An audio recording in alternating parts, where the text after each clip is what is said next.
നമസ്കാരം. റാഫ്റ്റോ ക്രിക്കറ്റിലേക്ക് എവർക്കും സ്വാഗതം. വാവ്! IPL വല്ലാത്തൊരു രൂപത്തിലേക്ക് മാറിയിരിക്കുകയാണ് കേട്ടോ. ഇത്തവണത്തെ പ്ലേ ഓഫ് പിടിക്കണമെങ്കിൽ 16 പോയിന്റ് മതിയാവൂല്ലാന്ന് തോന്നുന്നു. ഒരു 18 പോയിന്റിലേക്കൊക്കെ എത്തിക്കഴിയേണ്ട അവസ്ഥയിലേക്ക് കാര്യങ്ങൾ പോയിക്കൊണ്ടിരിക്കുന്നു.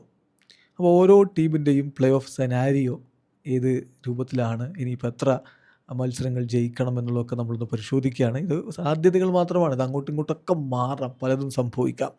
പഞ്ചാബ് കിങ്സിന് എന്തായാലും ഇപ്പോഴും നല്ല സാധ്യതയുണ്ട്. കാരണം അവർ തുടക്കത്തിൽ കുറേ വിജയിച്ചു വന്നു എന്നുള്ളത് കൊണ്ട് ഇന്ന് ജയിച്ചാൽ അവർക്ക് 15 പോയിൻ്റായി. ഒന്നാം സ്ഥാനത്തേക്ക് അവരെത്തും.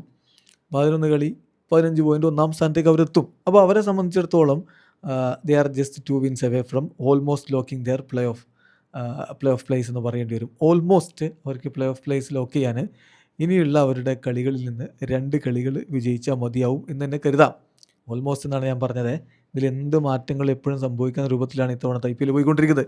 ഗുജറാത്ത് ടൈറ്റൻസ് ഒരു 1 മോർ വിക്ടറി എന്ന രൂപത്തിലേക്ക് എത്തിക്കഴിഞ്ഞാൽ അവർക്ക് ടോപ്പ് 4 ടിക്കറ്റ് ഓൾമോസ്റ്റ് സ്റ്റാമ്പ് ചെയ്യാൻ പറ്റിയേക്കും എന്നുള്ളതാണ് അവസ്ഥ. പക്ഷേ അതിലും ഈ പറഞ്ഞ പോലെ ഇപ്പോൾ ഇത്തവണ 18 പോയിൻ്റ് എന്ന രൂപത്തിലേക്ക് കാര്യങ്ങൾ നീങ്ങുകയാണെങ്കിൽ എളുപ്പമാവില്ല. എന്നാൽ പോലും GT സമീപകാലത്ത് നടത്തിയിട്ടുള്ള കുതിപ്പ് നമ്മൾ കാണാതെ പോകരുത്. അപ്പോൾ നല്ല സാധ്യത ഏതായാലും അവർക്കുണ്ട് എന്നുള്ളതാണൊരു യാഥാർത്ഥ്യം. ഇപ്പോൾ നിലവിലൊരു GTയുടെ അവസ്ഥ നിങ്ങൾക്കറിയാമല്ലോ. 11 കളി 14 പോയിൻ്റ്. അടുത്ത കളി ജയിച്ചാൽ അവർക്ക് 16 പോയിന്റിലേക്ക് എത്തും. ഞാൻ പറഞ്ഞത് 16-ൽ ലോക്ക് ആവാനുള്ള സാധ്യതയുണ്ട്. ഒരു പക്ഷേ അതിനപ്പുറത്തേക്കും പോയേക്കും. ഏതായാലും ഇനിയുള്ള അവരുടെ കളി, അവർക്ക് 3 കളിയുണ്ട്. 1 കളി ജയിച്ചാൽ ഓൾമോസ്റ്റ് എത്താം. 2 കളി ജയിച്ചാൽ എന്തായാലും അവർ എത്തേണ്ടതുമാണ്. Then Royal Challengers Bengaluru. ഇപ്പോൾ റോയൽ ചലഞ്ചേഴ്സ് ബംഗളൂരുവിന് അനുകൂലമാണ് മൊമെൻറ്റം മൊത്തം. കാരണം എന്താ അറിയോ, അവരുടെ നെറ്റ് റൺ റേറ്റ് അത്രത്തോളം ഹെൽത്തിയാണ്. +1.103 ആണ് അവരുടെ നെറ്റ് റൺ റേറ്റ് നിൽക്കുന്നത്. അപ്പോൾ അതുകൊണ്ട് തന്നെ അവർക്ക് ഒരു വിജയം മതിയാവും ഓൾമോസ്റ്റ് ക്വാളിഫിക്കേഷൻ ഗ്യാരണ്ടി ചെയ്യപ്പെടാൻ. സോ RCBക്ക് നല്ല സാധ്യതയുണ്ട്. പിന്നെ രാജസ്ഥാൻ റോയൽസ് സ്റ്റിൽ, നമ്മളിപ്പോൾ രാജസ്ഥാൻ റോയൽസ് താഴേക്ക് പോയി 6-ാം സ്ഥാനത്താണെന്നൊക്കെ പറയുമ്പോഴും സ്റ്റിൽ അവർ കംഫർട്ടബിളി ഇൻ ദി റേസ്, ഈ റേസിൽ നിന്ന് അവർ പുറത്തായിട്ടില്ല. നല്ല സ്ട്രോങ് റിസൾട്ട് 2 അവരുണ്ടാക്കിയെന്ന് വെച്ചോ. പ്ലേ ഓഫിലേക്ക് മാസമായിട്ട് അവർക്ക് ഇപ്പോഴും എൻ്റർ ചെയ്യാൻ പറ്റും. അതാണ് അവരുടെ ഒരു സ്ഥിതിവിശേഷം. 3 കളികൾ അവർക്ക് ബാക്കിയുണ്ട്. സൺറൈസേഴ്സ് ഹൈദരാബാദിൻ്റെ കാര്യം, SRH നിലവിൽ 11 കളി 14 പോയിൻ്റ് പട്ടി 2-ാമതാണ്. ഒരു പോസിറ്റീവ് റിസൾട്ട് അത് മതിയാവും അവർക്ക് ഓൾമോസ്റ്റ് എത്തിപ്പെടാൻ.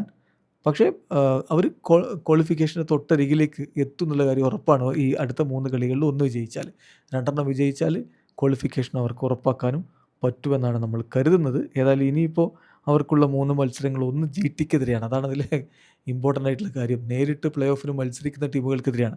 ജയിച്ചു കഴിഞ്ഞാൽ അതിൻ്റെ ഒരു അഡ്വാൻറ്റേജ് അവർക്കുണ്ട്. മറ്റേ ടീമിൻ്റെ സാധ്യത മങ്ങിപ്പിക്കാൻ പറ്റും. അതുപോലെ തന്നെ മറ്റൊരു കളിയുള്ളത് CSKക്കെതിരെയാണ്.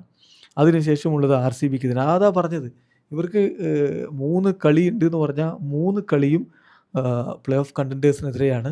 സോ ഡയറക്റ്റായിട്ട് അവരെ ഫൈറ്റ് ചെയ്ത് താഴ്ത്തിക്കളയാൻ പറ്റും എന്നുള്ളൊരു ഗുണം ആ അർത്ഥത്തിലുണ്ട്. അതേസമയം ഇതൊരു ഇരുതല മൂർച്ചയുള്ള വാളാണ്. കരുത്തിലൂടെ തന്നെയാണ് കളി, തിരിച്ചും പണി കിട്ടാം. ദെൻ അടുത്ത ചെന്നൈ സൂപ്പർ കിങ്സ് ആണ്. ചെന്നൈ സൂപ്പർ കിങ്സിനെ സംബന്ധിച്ചിടത്തോളം 11 കളി 12 പോയിൻ്റാണ്. അവർക്ക് കാര്യങ്ങൾ അത്ര എളുപ്പമാണ് നമുക്ക് പറയാൻ പറ്റില്ല. പക്ഷേ every single game is now A knockout for them. അതാണ് അതിൻ്റെ ഒരു യാഥാർത്ഥ്യം. എല്ലാ കളിയും അവർക്ക് നോക്കൗട്ട് പോലെ നിൽക്കുന്നൊരവസ്ഥയാണ്. കളി എല്ലാം ജയിക്കേണ്ടതുണ്ട്. അടുത്ത 3 കളിയും ജയിച്ചാൽ പിന്നെ ഒന്നും നോക്കാനുണ്ടാവില്ല. പക്ഷെ അത് സാധിക്കുമോ എന്നാണ് ഇനി അറിയണം. അതിൽ CSKയുടെ അടുത്ത കളി വീണ്ടും LSCക്കെതിരെയാണ്. ഇപ്പോൾ ഓൾറെഡി തോൽപ്പിച്ച ടീമാണ് LSC. അപ്പോൾ അടുത്ത കളി വീണ്ടും LSCക്കെതിരെയാണ്. പിന്നെ SRH GT 2 പ്ലേ ഓഫ് കണ്ടൻറ്റേഴ്സിനെതിരെയുള്ള കളിയാണ് അവർക്ക് വരുന്നത്. അതിനുശേഷം നമുക്ക് DCയുടെ കാര്യത്തിൽ, DCയുടെ ക്വാളിഫിക്കേഷൻ എന്നുള്ളത് ഓൾമോസ്റ്റ് അവസാനിച്ച് കഴിഞ്ഞു എന്നുള്ളൊരു അവസ്ഥയിലാണ് ഇപ്പോൾ നിൽക്കുന്നതെന്ന് തന്നെ പറയേണ്ടി വരും.